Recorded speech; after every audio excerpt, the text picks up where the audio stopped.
దీని విషయంలో మీరేం జెప్పాలనుకుంటున్నారు సార్? ఈనాడు రాష్ట్ర వ్యాప్తంగా తెలంగాణ రిటైర్డ్ ఎంప్లాయీస్ అసోసియేషన్ పిలుపు మేరకు చలో అసెంబ్లీ కార్యక్రమాన్ని చేపట్టినాం. ఇది విజయవంతమైంది. పెద్ద ఎత్తున వేలాది మంది ఉపాధ్యాయ ఉద్యోగులు అసెంబ్లీకి ముట్టడికి రావడం జరిగింది. ముఖ్యంగా చెప్పాలంటే మార్చి 2024 నుండి నేటి వరకు దాదాపు 20,000 మంది పైచలకు రిటైర్డ్ అయినటువంటి ఉద్యోగ ఉపాధ్యాయులు ఉన్నారు. దాంట్లో చాలా మందికి ఒక 3-4 వేల మందికి మాత్రం పైరవీల ద్వారా ఆ, తర్వాత కోర్టు ద్వారా కంటెంప్ట్ ప్లే ద్వారా వచ్చినటువంటి వాళ్ళకి మాత్రమే, మిగతా వాళ్ళకి ఒక్క న్యాయ పైసా రాలేదు. ఇప్పటి వరకు డబ్బులు రాక నానా రకాలుగా బాధపడుతూ అనారోగ్యానికి గురై హాస్పిటల్లో వండుకుంటూ వాళ్ళందరూ కూడా ఇబ్బందులు పడుతున్న సందర్భంలో దాదాపు వాళ్ళు ఆర్థికంగా చాలా చితికిలబడిపోయినారు. వాళ్ళు 40 మంది చనిపోవడం జరిగింది. కాబట్టి మేము ఒకటే ప్రభుత్వాన్ని డిమాండ్ చేస్తూ ఉన్నాం. ఒకవేళ మాకు ఒకే దఫ ఒకేసారి మా అమౌంట్ మాకు రావాలి.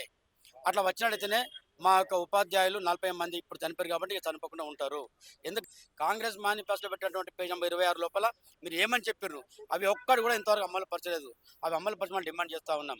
అంతేకాకుండా చాలామంది ఇప్పుడు ఒక చారి సార్ ఉన్నాడు సిద్దిపేటలో.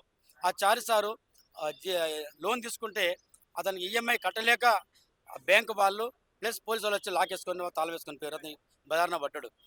సీఎం రేవంత్ రెడ్డి గారి నియోజకవర్గంలో కొండయ్య అనేటువంటి వ్యక్తి ఆయన బెడ్ మీద వండుకొని ప్రెస్ మీట్ పెట్టి, అయ్యా నా ఊపిరితిత్తులు ఖరాబ్ అయిపోయినాయి, నేను కనీసం మా డబ్బులను వచ్చి చూసి చచ్చిపోతాను అనుకున్నటువంటి వ్యక్తి ఆయన చూడకుండానే చనిపోవడం జరిగింది. ఇట్లా చెప్పుకుంటూ పోతే రేపు రేపు ఇంకా పరిస్థితి తీవ్రంగా ఉంటాయి. ఒకవేళ మా డబ్బులు ఒకే మొత్తం లేకపోతే ఈ ఉద్యమాన్ని ఇంకా తీవ్రతరం చేస్తాం. ఆమరణ దీక్ష పోతాం, రీలేకి పోతాం, ఎంతవరకు తెగించడం సిద్ధంగా ఉన్నామని చెప్పి ముగిస్తున్నాను.